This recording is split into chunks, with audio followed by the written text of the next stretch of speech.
हरिओम आप सभी को। जैसे कि टॉपिक है संतोष, तो हम जानेंगे कि संतोष का अर्थ क्या होता है और इसका वर्णन कहाँ कहाँ मिलता है। तो इस प्रकार से हम संतोष को आज समझेंगे। तो सबसे पहले देखेंगे संतोष शब्द का अर्थ क्या होता है। इसका अर्थ होता है तृप्ति का भाव, सब्र, संतुष्टि, आनंद, हर्ष और धैर्य। या यूं कहें कि ऐसी मानसिक अवस्था जिसमें प्रदत्त वस्तु या स्थिति ही यथेष्ट हो, यानी कि जो वस्तु या परिस्थिति प्राप्त हो रही है वही सर्वश्रेष्ठ है। इस प्रकार की मानसिक अवस्था हो तो उसे संतोष कहा जाता है। वह मानसिक अवस्था जिसमें व्यक्ति प्राप्त होने वाली वस्तु को यथेष्ट समझता है और उससे अधिक की कामना नहीं रखता, यानी कि उसे जो प्राप्त हुआ है वही यथेष्ट है, वही सर्वश्रेष्ठ है और जो उसको प्राप्त हुआ है उसमें संतोषी है, प्रसन्न है, उससे अधिक की उसे कोई कामना नहीं है। तो इस प्रकार से जो संतोष है एक तरीके से कहा जाए तो यह मानव जीवन का पर्याय होता है। आगे देखेंगे कि योग दर्शन में वर्णित नियम जो कि 5 हैं।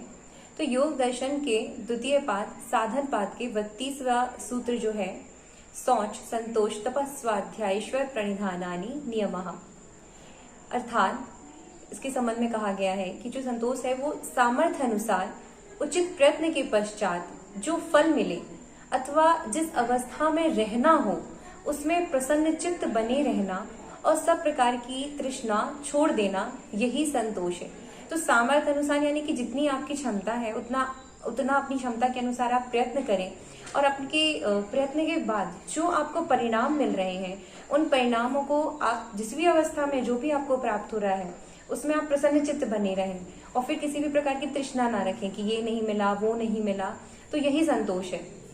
आगे देखेंगे कि जो कर्तव्य कर्म का पालन करते हुए उसका जो कुछ परिणाम हो तथा प्रारब्ध के अनुसार आपने जो कुछ भी आपको प्राप्त हुआ हो एवं जिस अवस्था और परिस्थिति में रहने का संयोग प्राप्त हो जाए उसी में संतुष्ट रहना और किसी भी प्रकार की कामना या तृष्णा ना करना संतोष है।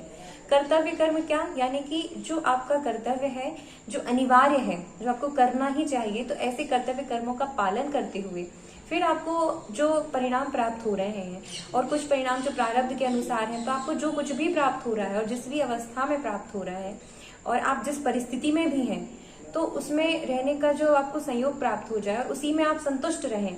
इस प्रकार की जब आप कामना या तृष्णा ना रखें, आपको संतुष्ट जो परिणाम प्राप्त हो रहे हैं और कुछ परिणाम जो प्रारब्ध के अनुसार हैं, तो आपको जो कुछ भी प्राप्त हो रहा है और जिस भी अवस्था में प्राप्त हो रहा है और आप जिस परिस्थिति में भी हैं तो उसमें रहने का जो आपको संयोग प्राप्त हो जाए उसी में आप संतुष्ट रहें। इस प्रकार की जब आप कामना या तृष्णा ना रखें, आपको संतुष्ट रहें, आपको जो भी परिस्थिति मिल रही है, आप जिस भी अवस्था में जो भी परिणाम मिल रहे हैं, तो वही संतोष है। संतोष के संबंध में मनुस्मृति में भी कहा गया है 4थे अध्याय के 12वें श्लोक में कि संतोषम परमास्थाय सुखार्थी संयोतो भवेत, संतोष मूलम ही सुखम दुख मूलम विपर्यः, अर्थात सुख का अर्थ ही परम संतोष का सहारा लेकर अपने आप को संयम में रखें, क्योंकि सुख की जड़ है और इसका उल्टा दुख की जड़ है असंतोष। यानी कि सुख की जो जड़ है वह संतोष है। यदि आप संतोष रखते हैं, संतोषी जीवन यापन करते हैं तो आप एक सुखी जीवन व्यतीत करेंगे। और इसी का विपरीत होता है असंतोष। यदि आप संतोष की भावना नहीं रखते हैं तो वह असंतोष कहलाएगा और यह एक दुख का कारण बनता है। यहाँ यह बतला देना आवश्यक है कि सत्व के प्रकाश में चित्त की प्रसन्नता का नाम संतोष है, ना कि तम के अंधकार में चित्त का आलस्य तथा प्रमाद रूपी आवरण, जिसको सांख्य में तुष्टि कहा गया है। आगे देखते हैं कि जो संतोष है तो यह नियम में से एक नियम है संतोष। तो इसका फल क्या होता है यदि आप इसका पालन करते हैं, तो योग सूत्र में इसका भी वर्णन किया गया है। योग सूत्र के द्वितीय पाद साधन पाद के 42वें सूत्र में कहा गया है कि संतोषादनुमत सुख लाभः, यानी कि संतोष से अनुत्तम सुख प्राप्त होता है। अनुत्तम का अर्थ क्या होता है? अनुत्तम सुख मतलब कि उत्तम से उत्तम सुख, अर्थात ऐसा सुख जिससे बढ़कर कोई और सुख ना हो। संतोष में जब पूरी स्थिरता हो जाती है तब तृष्णा का नितांत नाश हो जाता है। मतलब संतोष में जब आप स्थित हो जाते हैं पूर्ण रूप से, तो जो तृष्णा है, तृष्णा नष्ट हो जाती है। तो किसी भी प्रकार की तृष्णा उस व्यक्ति में नहीं रह जाती।